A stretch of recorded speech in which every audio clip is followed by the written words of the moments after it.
موسیٰ علیہ السلام کے زمانے میں بارش نہیں ہو رہی، قحط آ گیا۔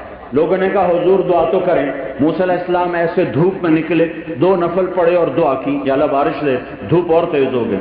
موسیٰ علیہ السلام نے کہا یا اللہ ہم نے بارش مانگی، تو نے دھوپ تیز کر دی۔ تو اللہ تعالیٰ نے فرمایا اس مجمع میں ایک آدمی کھڑا ہوا ہے جو پچھلے 40 سال سے ایک کام میرے راضی کرنے کا اس نے نہیں کیا، جب تک وہ کھڑا ہے اس کی نحوست کی وجہ سے بارش نہیں ہوگی۔ وہ کتنا نافرمان تھا جس نے موسیٰ علیہ السلام کی دعا کو بھی روک کے رکھ دیا۔ تو موسیٰ علیہ السلام نے اعلان کیا بھائی ایسا آدمی نکل جاؤ۔ اب وہ ادھر دیکھے اور ادھر دیکھے، شاید کوئی اور نکلے۔ جب کوئی نہ نکلا تو کہنے لگا یا اللہ اب اگر میں باہر نکلا تو میں ذلیل ہو جاؤں گا، اور اگر میں کھڑا رہا تو بارش نہیں ہو۔ لو خرجت ففضحت نفسی، اب اگر آج نکلتا ہوں تو ذلیل ہوتا ہوں، اور کھڑا رہتا ہوں بارش نہیں ہوتی۔ اے میرے مولا میں توبہ کرتا ہوں، میری عزت رکھ لے۔ اب آپ میری بات پہ غور کرنا،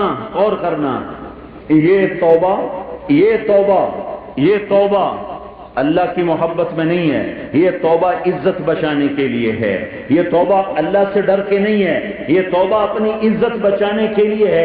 یہ نمبر 2 قسم کی توبہ ہے۔ لیکن اپنے اللہ کا نظام دیکھو، وہ کہہ رہا ہے یا اللہ مجھے ذلت سے بچا۔ میری توبہ ایک دم ہوا ٹھنڈی ہوئی اور بادل چھایا اور بارش ہوئی، تو موسیٰ علیہ السلام نے پوچھا یا اللہ آدمی تو نکلا کوئی نہیں، بارش کیسے ہو گئی؟ تو اللہ نے کہا جس کی وجہ سے روکی تھی اسی کی تو فعل ہو گئی، اور اس کی تو فعل ہے، لفظ سنیں کہ جس کی وجہ سے روکی تھی اسی کے تو فعل ہو گئی۔ کہیں یا اللہ وہ کیسے ہو گئی؟ تو میرے اللہ نے کہا اس نے توبہ کر لی، ہم نے صلح کر لی۔ بڑی جلدی صلح، 40 سال کی لڑائی اتنی جلدی صلح؟ 40 منٹ کی لڑائی پہ 40 ہفتے لوگ صلح نہیں کرتے۔ ماں روٹھ جائے وہ اتنی جلدی صلح نہیں کرتی۔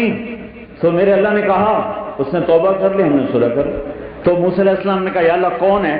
تو اللہ تعالیٰ نے فرمایا تمہیں کہتا ہوں کہ چغلی نہ کھاؤ، خود چغلی کھاؤں ہیں؟ اور میرے اللہ نے فرمایا جب وہ گناہگار تھا اور نافرمان تھا میں نے کسی کو پتہ نہیں چلنے دیا، اب تو اس نے توبہ کر لی، اب میں اس کا پتہ کیسے بتاؤں؟ یہ میرے اور میرے بندے کے درمیان ہے، یہ اللہ کا معاملہ ہے اپنے بندے کے ساتھ۔